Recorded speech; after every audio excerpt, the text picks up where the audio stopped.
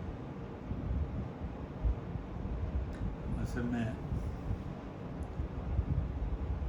زندگی میں کس کی دعا ہوتی ہے، کیا کیا دعا کرتے ہیں زندگی میں، کس کس کی دعا کی جاتی ہے؟ مرتبے کی دعا کی جاتی ہے، شہرت کی دعا کی جاتی ہے، ہنر کی دعا کی جاتی ہے، اولاد کی دعا کی جاتی ہے. یہی دعائیں آسودگی کی دعا کی جاتی ہے.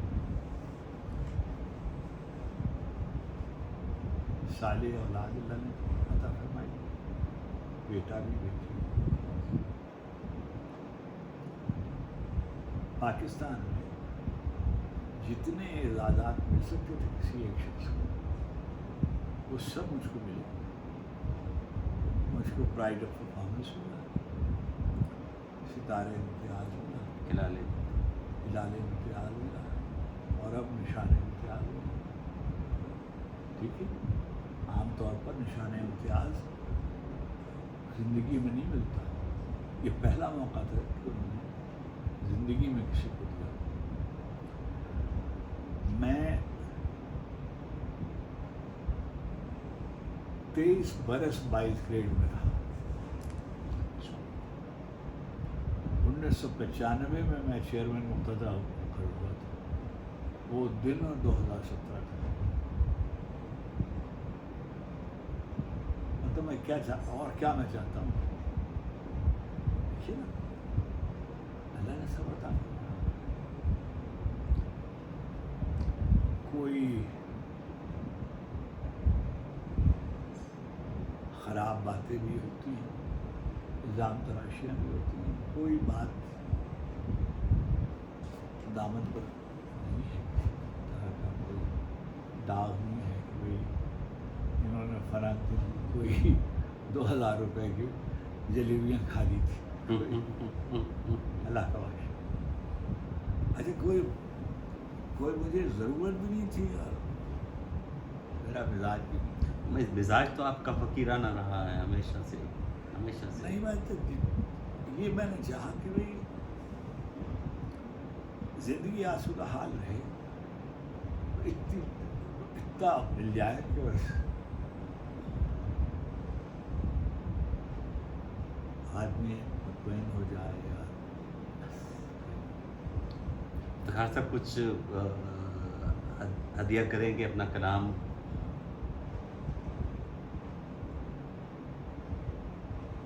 جو موجودہ ہمارا، میں یہ پوچھنا یہی چاہ رہا تھا کہ ابھی 70-80 سال اس ملک کو بنے ہوئے ہو گئے. یہ کوئی پیمانہ نہیں ہے کسی بھی علاقے کی ترقی، تمدن یا تہذیب کو آگے جانے کے لیے.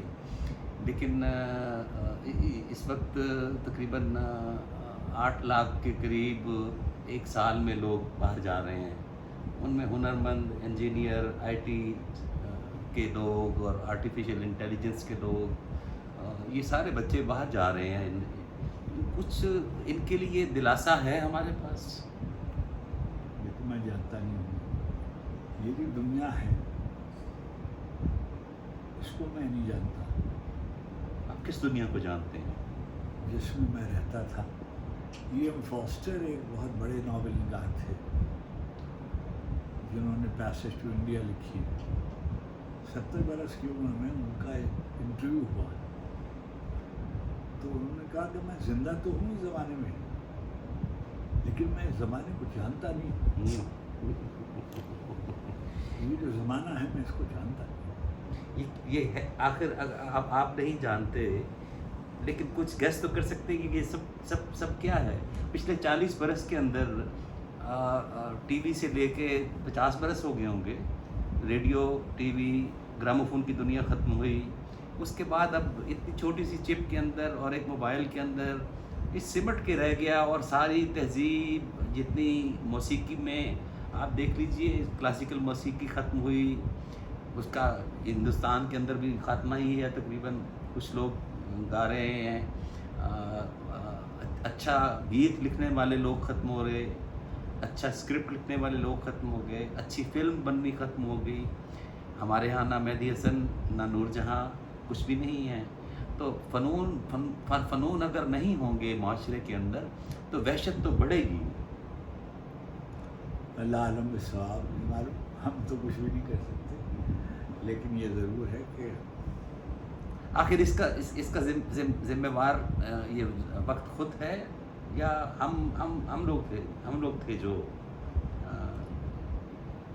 جنہوں نے یہ اچھا وقت دیکھ لیا. کوئی ایک ذمہ دار نہیں ہوتا، سب بہت سے لوگوں نے مل کر یہ سب کام کیا ہے. اس میں ہمارے سیاستدان بھی شامل ہیں، بیوروکریٹ بھی شامل ہیں، ہمارے انٹلیکچوئل بھی شامل ہیں، علماء بھی شامل ہیں. اور یہ ایک دن میں نہیں ہوا، بہت وقت لگا اس کو، اور زوال ہوتے ہوتے ہم نے دیکھا.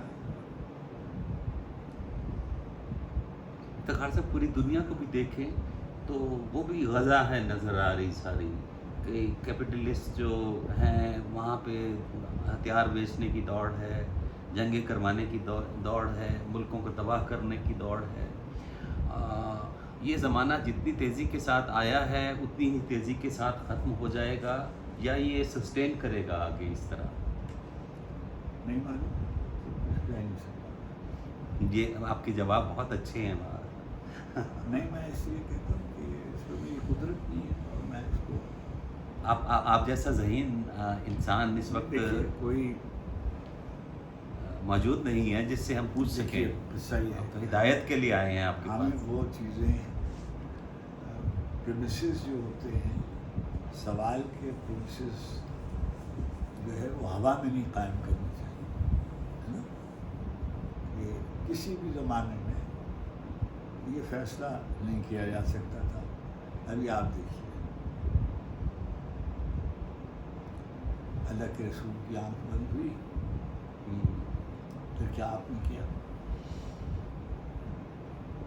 مطلب یہ کہ کیا کیا؟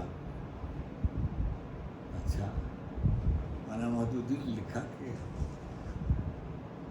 مدینے میں کسی نے کہا کہ صحابی تھے، جب سب صحابیوں نے بیعت نہیں کی تھی تو امام حسین نے کیوں پنگا لیا؟ ان کا جب حسین نے بیعت نہیں کی تھی تو دوسروں نے بیعت کی کیوں تھی؟ اچھا، حضرت عثمان کے بارے میں گفتگو ہوتی ہے. ہزاروں صحابی وہاں تھے مگر حضرت عثمان کو بچا تو نہیں سکے، مار دیے گئے. نہیں تو کون کو شیعہ ذمہ دار تھے اس کے؟ سارے صحابی تھے نا جو ہمارا. اس میں شیعہ بھی ہوں گے، یعنی اس میں فرض کیجیے کہ مالک اشتر بھی ہوں گے، محمد ابن ابو بکر بھی ہوں گے، یہ سب بھی ہوں گے، لیکن اتنے سب صحابی تھے جنہوں نے حملہ کیا. اچھا، یہ تو ختم ہو گیا. اب 61 ہجری ہو گئی، امام رخصت ہو گئے، خانوادہ واپس آ گیا. اب آگے 4 سال 3 سال گزر گئے اور مسلم ابن عتبہ جو تھا وہ فوجیں لے کے اور مدینے پہ آ گیا اور اس نے مار مار کے کتا کر دیا، جسے کہتے ہیں، اس کو واقع حرہ کر دیا. 3 دن کے لیے مدینہ مباح کر دیا. ٹھیک ہے جی. کون لوگ آ رہے تھے؟ صحابی رہے تھے. ٹھیک ہے. جب عبداللہ ابن عمر نے امام کی بیعت نہیں کی، حجاج ابن یوسف کی بیعت کرنے کے لیے پاؤں بڑھا دیا، پھر بیعت کی اس کی. پھر ادھر حجاج آیا اور اس نے تو لگا مار مار کے مکے میں یہ کتا کر دیا جسے کہتے ہیں، اور حرم کو آگ لگا دی. واقعی ہرا بھی اور وہ بھی مسلم ابن عقبہ میں رات کو نام بھول گیا پرسوں، اور بہت دیر میں ڈھونڈتا رہا کہ اس کا بدماش کا نام کیا تھا، تو بہت دیر سے ملا۔ تو یہ سب ہے ہماری تاریخ جو ہے وہ ابھی جو توابین ہیں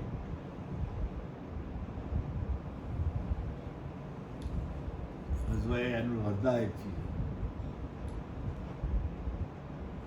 سلیمان ابن سرد خزائی بزرگ تھے، امیر المومنین کے صحابی تھے،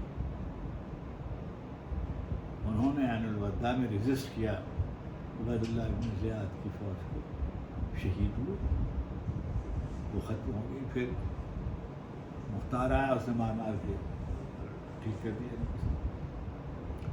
اب یہ سب ہے، یہ سب ہماری تاریخ کا حصہ ہے۔ ائمہ کے ساتھ آپ نے جو ذاتی کی، اور ابھی آپ اس پہ دیکھیے فیس بک پہ کیا کیا بدتمیزیاں کرتے ہیں۔ اچھا جناب، بہت دیر ہو گئی، میں کچھ کلام عطا فرمائیے، پھر کچھ مختصراً کچھ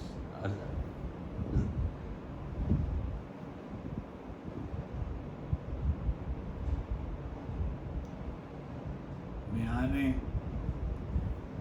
عرصہ موت و حیات رقص میں ہے، میانے عرصہ موت و حیات رقص میں ہے، رقص میں ہے، اکیلا میں نہیں کل کائنات رقص میں ہے۔ اتاق کنگرے عرش کے چراغ کی لو، اتاق کنگرے عرش کے چراغ کی لو، میری گلی کے فقیروں کے ساتھ رقص میں، واہ، ہر ایک ذرہ، ہر ایک پارے زمین و زمان کسی کے حکم پہ دن ہو پھر رقص میں،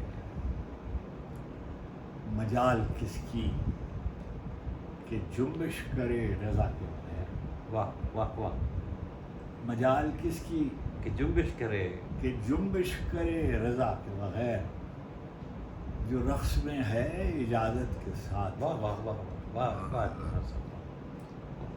جو رقص میں ہے وہ اجازت کے ساتھ، اجازت کے ساتھ رقص میں ہے،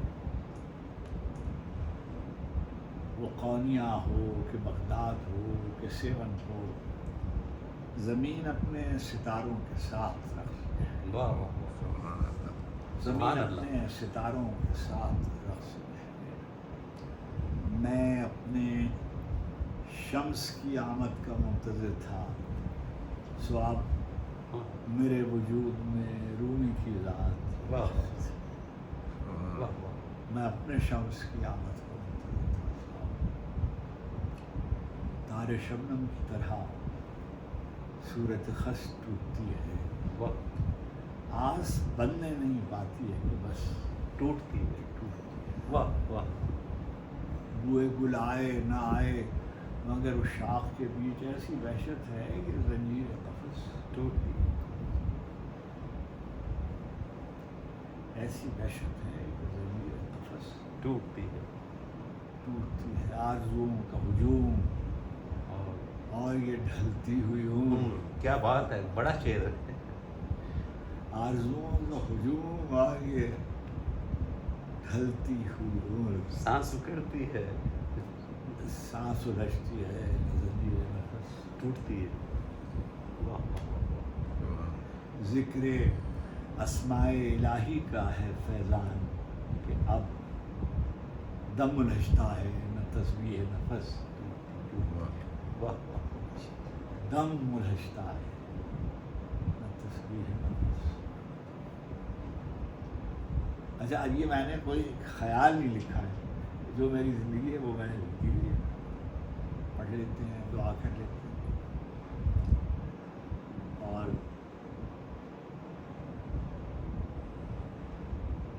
جو یہ دنیا ایک صورت کے گوشت کی ہڈی کی صورت، اور یہ کب یہ گوڑیوں کے ہاتھ میں، اور میں نان و نمک کی جستجو میں در بدر قریہ وقریہ مارا مارا پھر رہا ہوں، ذرا سی دیر کی جھوٹی فضیلت کے لیے ٹھوکر پہ ٹھوکر کھا رہا ہوں، منزل عزت و شرف سے گر رہا ہوں، پروری مشتری پر یاری کرنا کرا لے. واہ واہ واہ.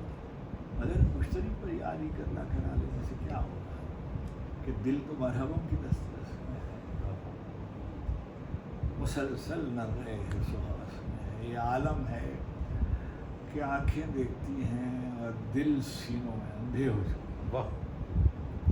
اور ایسے میں کوئی حرف دعا خواب بھی نہیں دیتا ہے. کبھی سلمان آتے ہیں، کبھی بوزر، کبھی قمبر میری ڈھارس بناتے ہیں. کمیل آتے ہیں، کہتے ہیں پکارو افتخار آ رہے پکارو. اپنے مولا. کمیل آتے ہیں، کہتے ہیں پکارو افتخار آ رہے. پکارو اپنے مولا کو، پکارو اپنے مولا کے وسیلے سے پکارو. جیو دعوت الدائی کا دعویٰ کرنے والے کو پکارو. یہ مشکل بھی کوئی مشکل ہے، دل چھوٹا نہیں کرتے. واہ واہ واہ. کریم اپنے غلاموں کو کبھی تنہا نہیں کرتے، کبھی رسوا نہیں. یہ آخری مصرے جو ہیں دوبارہ ارشاد ہو کہ یہ ڈھارس ہے ان وقتوں کے لیے. کمیل آتے ہیں، کہتے ہیں پکارو افتخار آ رہے. اب اس میں دیکھیے اللہ کے رسول کا من کن تو مولا اور فہذا مولا، میں جس کا مولا ہوں وہی اس کا. تو مولا کا لفظ دو معنوں میں استعمال ہوا. اب میں نے آج 3 دفعہ مولا استعمال کیا. ایک قرآن کی آیت استعمال کی، ایک میں نے قرآن کی ایک آیت استعمال کی. اور قرآن میں ایک آیت ہے اذا سالک انی عبادی اجیب دعوت الداعی اذا دعان، ہے نا. 7 دفعہ پروردگار عالم میں کہتے ہیں، میں میرے بندوں سے کہیے. ہاں ہیں تھراپسٹ والا ابھی نہیں آیا، آ رہے 15-20 منٹ. انشاءاللہ. تو وہ جو ہے آپ آیت کا ذکر فرما رہے تھے. فیضا سالک عبادی انی قریب اجیب دعوت الداعی اذا دعان. فرسٹ پرسن سنگولر میں 7 دفعہ اللہ یہ کہتے ہیں. پکارنے والا جب بھی پکارے، مجھے پکارے، میں اس کی آواز کو سنتا ہوں، میں اس کے بہت قریب ہوں وغیرہ. اب وہ میں نے لکھا. اور مولا کہا، اپنے آپ کو کہا، اللہ کے رسول نے ان کو کہا مولا. کمیل آتے ہیں، کہتے ہیں پکارو افتخار آ گئے. پکارو اپنے مولا کو پکارو. یہ تو ایک مولا ہو گئے. اپنے مولا کے وسیلے سے پکارو. مولا دوسرے والے مولا ہوں گے. اجیب الدعوت الدائی کا دعویٰ کرنے والے کو پکارو. یہ تیسرے مولا ہوں گے. اللہ میاں اجیب الدعوت الدائی کا دعویٰ انہوں نے کیا نا. جی. پکارو افتخار آ رہے. پکارو اپنے مولا کو، پکارو اپنے مولا کے وسیلے سے پکارو. اجیب الدعوت الدائی کا دعویٰ کرنے والے کو پکارو. یہ مشکل نہیں، مشکل ہے. دل چھوٹا نہیں کرتے.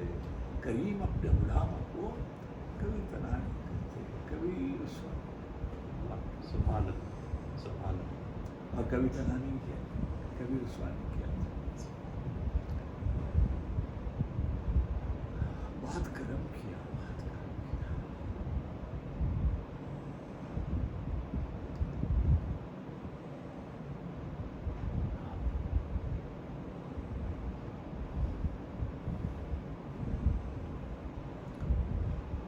اور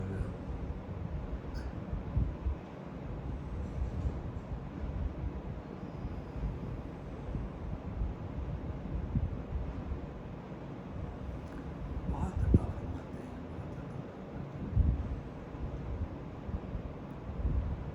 میں لکھتا ہوتا ہوں اور کہیں سے کوئی چیز آ جاتی ہے دل میں، اور میں کہتا ہاں یہ تو ٹھیک ہے. کوئی لکھتے بہت کم میں نے لکھا. دیکھیے اتنی سی کتاب ہے، لیکن میں نے جو بھی لکھا، ابھی دیکھیے میں نے حمد لکھی،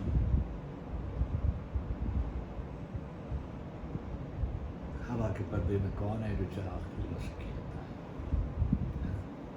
کوئی تو حجاب کو رمز نور کہتا ہے اور پرتوں سے کھیلتا ہے، جو خلط انتصاب پہنا کے وقت کی رو سے کھیلتا ہے.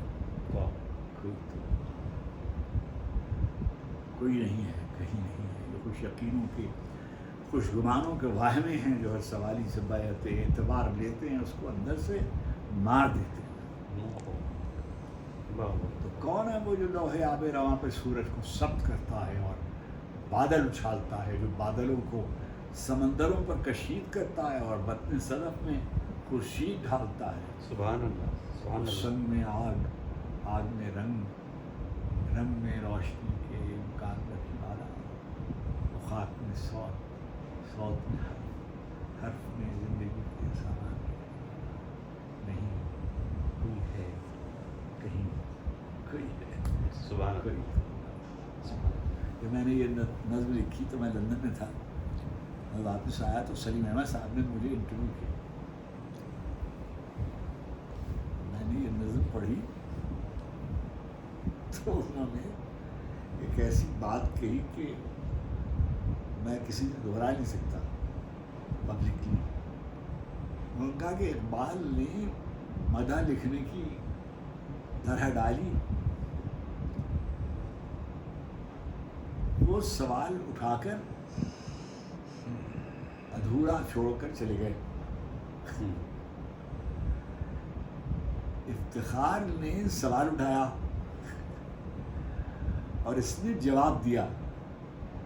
جواب سے آپ متفق ہوں یا نہ ہوں، مگر اس کو کریڈٹ دیا جاتا ہے کہ اس نے جواب دیا. کوئی اس کا جسٹیفیکیشن دیا. خیر، مگر مجھے تو کوئی بڑا مجھے، اور دعاؤں کے بارے میں تو میری ابوالخیر کشفی نے لکھا کہ افتخار عالم کے فرشتوں کو بھی یہ نہیں معلوم ہے کہ اس کی دعائیں کون سی منزل میں قریب ہوتی ہیں.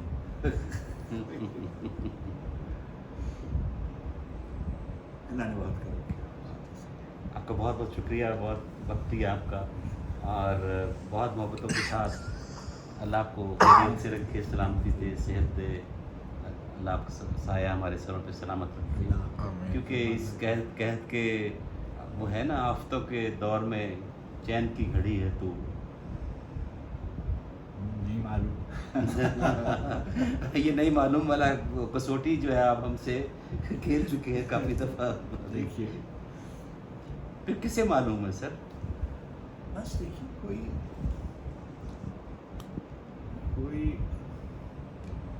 میر صاحب کا شعر ہے، کسی کے ہو رہو اچھی نہیں یہ کچھ، کسی کی زلف سے لازم ہے سلسلہ دل کا.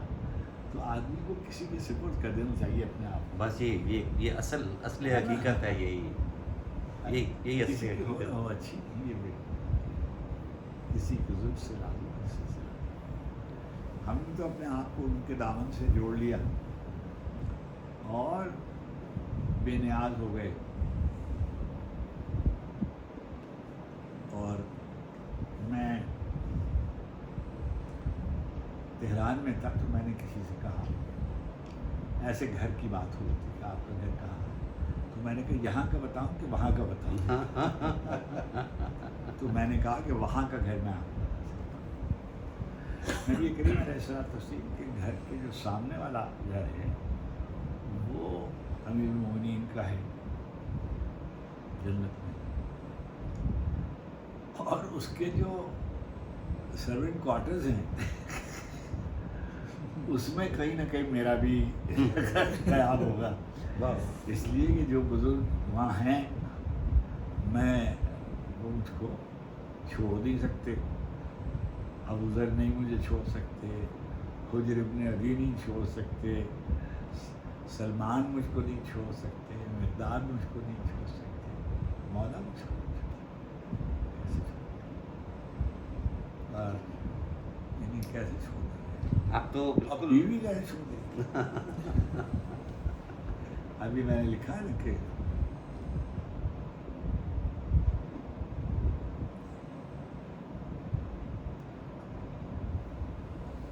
فاطمہ بنت اسد بنت حسن بنت حسین، فاطمہ بنت اسد بنت حسن بنت حسین، اس گھرانے کو بہت پیارا ہے نام ہے فاطمہ۔ فاطمہ بنت اسد بنت حسن بنت حسین، اس گھرانے کو بہت پیارا ہے نام ہے فاطمہ۔ فاطمہ معصومہ قم کے در اقدس پہ میں ایک عرضی دے کے آیا ہوں بنام فاطمہ۔ سبحان اللہ۔ فاطمہ معصومہ قم کے در اقدس پہ میں ایک عرضی دے کے بنام فاطمہ۔ سبحان اللہ۔ اچھا، اب میں میرے دوست وہاں سے مجھے فون کرتے شفیع یا شہریار قم میں سے، تو میں کہتا ہوں بیوی کہو کہ یہ ایشو آیا ہوا ہے کوئی آپ یہ کرو، تو وہ جو یہ میں نے ان سے سیکھا، شہاب صاحب نے کوئی سفارش اللہ کے رسول سے کرائی، 2 رکعت نماز پڑھی اور بیوی کو ہدیہ کی، اور بیوی سے کہا کہ آپ میری یہ درخواست اللہ کے رسول کے سامنے پیش کر دیجیے۔ بیوی نے وہ درخواست اللہ کے رسول کے سامنے پیش کر دی۔ نتیجہ کیا ہوا؟ رفیع اللہ شہاب کی بیوی جو ہالینڈ میں تھی، ان کو بشارت ہوئی اور انہوں نے شہاب صاحب کو یہاں فون کیا کہ یہ فاطمہ کون ہے؟ وہ تو ڈچ تھی خاتون، ان کا کیا، ان کا میں نے رات کو خاتون لیڈی فاطمہ کے نام سے میں نے دیکھی۔ انہوں نے مجھ سے کہا کہ قدرت سے کہنا کہ ہم نے ان کی درخواست اللہ کے رسول کو پیش کی۔ تو اس سے تو یہ مجھے تو میرے رونگٹے کھڑے ہو گئے کہ محسوس ہو رہا ہے کہ آپ بیک وقت اس جہان میں اور اس جہان میں رہ رہے ہیں۔ یہ معلوم نہیں تو کوئی پھر معلوم نہیں۔ دیکھیے کچھ ہمارا پتہ نہیں ہوتا نا، کوئی دنیاوی آدمی ہے، دنیا پوری زندگی دنیا میں گھیرے رہے، اور ہاں